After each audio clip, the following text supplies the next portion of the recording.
of hair. How? I wasn't sure how much hair I'd have come April, May, June, July. This is real, girl. Hey guys, welcome back to my channel. Today's video is a serious one. Melatonin. No, it's a serious video. One that I never imagined sharing on this channel. But I'm very grateful for the experience I have, which by now you guys will know is severe hair loss and shedding. Very grateful for the experience because I hope that I can help someone else who is going through this, because I'm no longer going through it. So I'm going to break this video down into 3 parts. The first part is where I'm going to share what happened when I started to notice the shedding and all of that stuff. The second part of the video will be me sharing the causes. And then finally, the third part will be me sharing, how I did a complete 360, what changed. And I will say I am only going to touch on the solution and the fix briefly, because I have 2 videos coming out next week. Well, one definitely coming out next week that is going to touch very heavily on the so-called fix. Right, so let's get started. So last year in December 2016, I started to notice that my hair was shedding a lot more than it usually does. I did a wash day. I wash my hair every 2 weeks and just noticed a lot of hair had come out, and I was like, what's going on here? But I didn't think too much of it. I thought it may be seasonal, and I just kind of left it, hoping that the next wash day would be fine and I wouldn't be experiencing the amount of shedding that I was. Next wash day, end of December, still a lot of shedding. Okay. But I still didn't action it. I just decided to, give my hair some extra TLC. I was thinking to myself, maybe it just needs more moisture, maybe it just needs more protein. Let me make sure that I'm being very strict with my regimen. And so I focused on looking after my hair topically and not internally. And I specifically want to say not internally because that's going to be a really, really important area that I'm going to discuss later. So January came, February came, and the shedding just increased.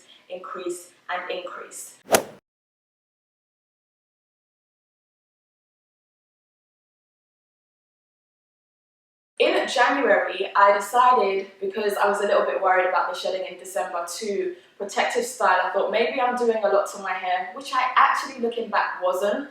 I wasn't over manipulating it. I've never ever really over manipulated it, but I just remember thinking, I'm going to protective style, maybe my hair just doesn't want to be touched right now. In February, I experienced one of the most amounts of shedding during one wash day, and at that point I genuinely knew something was wrong, but I just didn't know where to go. I didn't know where to go. I started to research first of all and just look into causes of hair loss.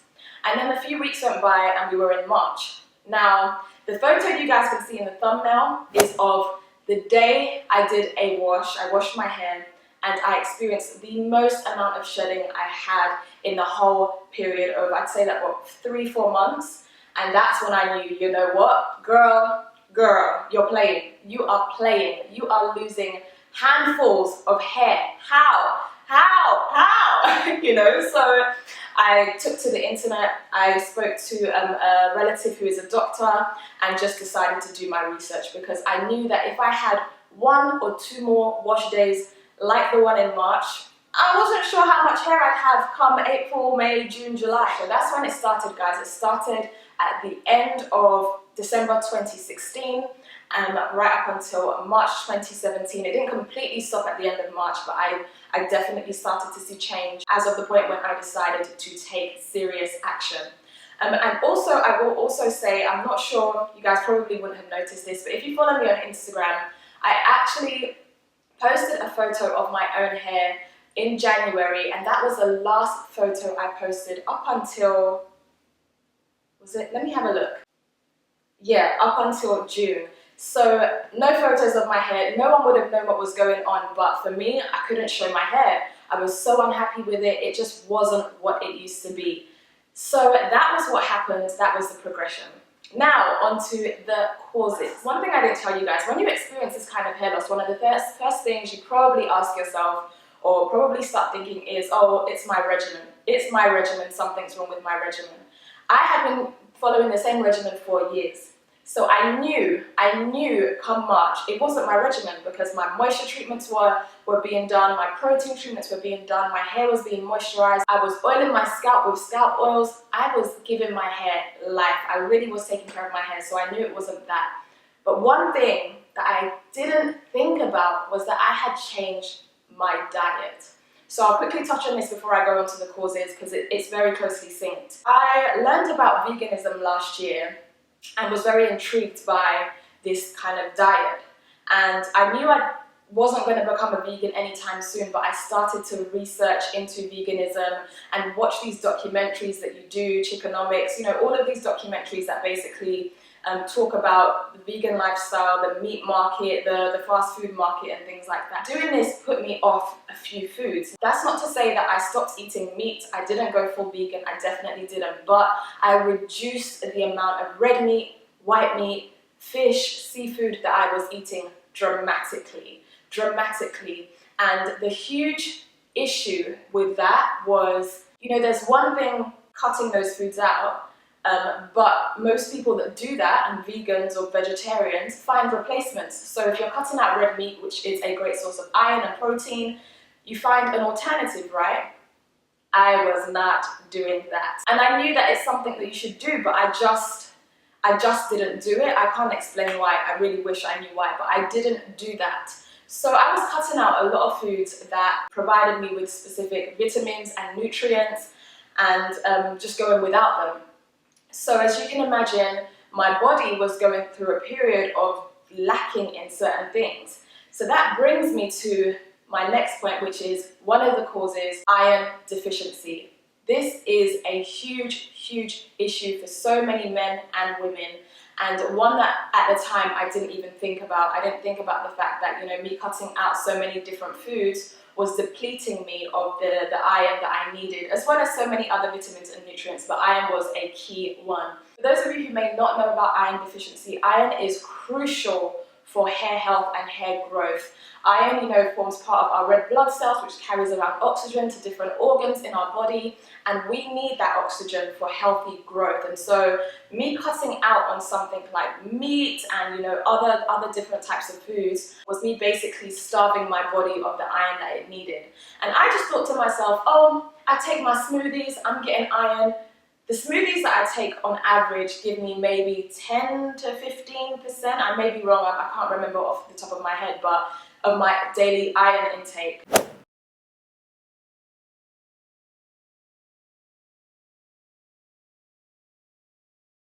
And so those really weren't enough. I felt like I was living a healthier lifestyle, but really I wasn't.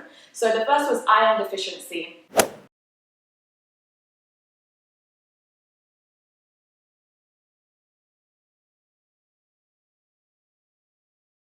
And I feel like so many people are iron deficient and don't know it. And for me, I feel like this was the first time, you know, I've always preached about the importance of internal health, in the external growth of your nails, you know, the external flourishing of your skin and your hair, things like that. But this is the first time I experienced firsthand what a lack of something in your body can do. I never thought it could be that instant and that dramatic, but it was. So I did check with a healthcare professional, so I do know that I am slightly anemic, and I am now taking iron supplements and can say that that has contributed so much to the restoration of my hair and the reduction of shedding, to the extent that I'm really not worried about shedding at all. I feel like I'm shedding hair on average like everyone else. So ladies, gents, boys and girls, if you are one of those people that feels like everyone else's hair is goals, yours is not thick, it's not growing, please, first of all, speak to a healthcare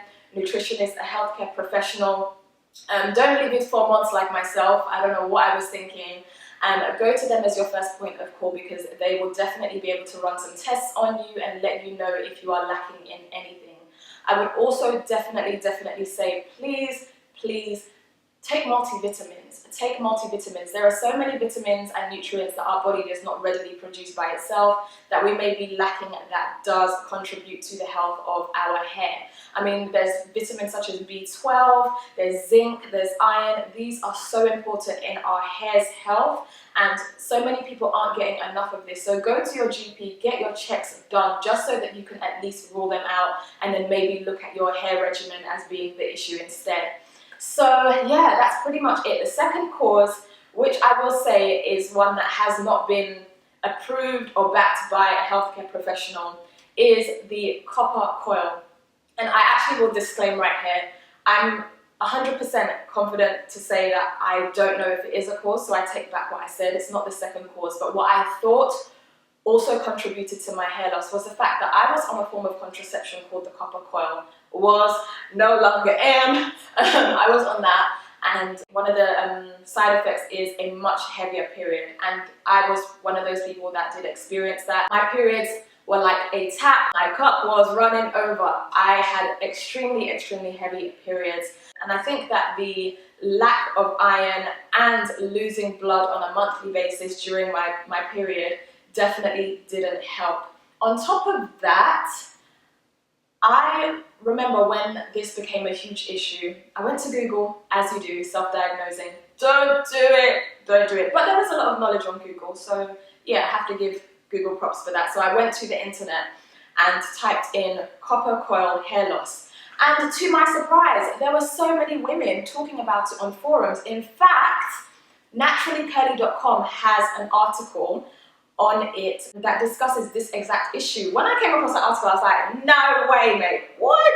I was like, this is real, it's not in my head. So I feel like the copper coil, in my opinion, contributed to the hair loss, maybe because of the heavy periods, maybe not because of copper toxicity itself, which is one of the things people say they believe is a reason for them experiencing hair loss. I don't know which of the two it may be, the heavier periods or the copper itself and too much copper in the system, but for me, when in doubt, take it out. I had to take it out. I just, I didn't have peace of mind about it, and so I just prayed about it, spoke to Lou about it, and we decided to take it out. So I'm no longer using that. And who knows, God knows, maybe it wasn't an issue at all, but I just had to kind of, rid myself of it so that I could at least rule that out. So finally, I have done a 360, as I've said, and I'm rocking my hair. I mean, I have been rocking it we're in June now, I've been rocking it for a couple of weeks, and it feels so good to be able to come back and, just comfortably and confidently rock my natural hair. Shedding has reduced, I get small balls of hair that I believe everyone gets on wash day. I don't worry about my shedding, my hair feels strong, and that's because I have completely switched up my regimen, as I mentioned earlier. I am now following an Ayurvedic regimen, which is a kind of practice that roots from India, using lots of herbs and things like that. So I'm going to share that regimen with you guys. I'm going to have a video up next week on my regimen from wash day right through to the next wash day. I do tea rinses, henna glosses, the whole shebang, and I genuinely thank God for that mini trial, that period of 4 months, because I feel like the regimen I have now is the regimen that I would have loved to have years ago. For me, it's a goals regimen. I put so much time and research into it. I'm very confident in the products that I'm using, the recipes that I've made, and all of that good stuff. So if you do want to check out that video, then make sure you subscribe or come back next week on Thursday, and I will have a brand new video on the topic of my hair regimen. Thank you so much for watching, and I will see you in my next video. Hey loves, I am back with another video featuring this gorgeous curly unit, and I'm going to show you how I achieve these 3 easy hairstyles using just one wig.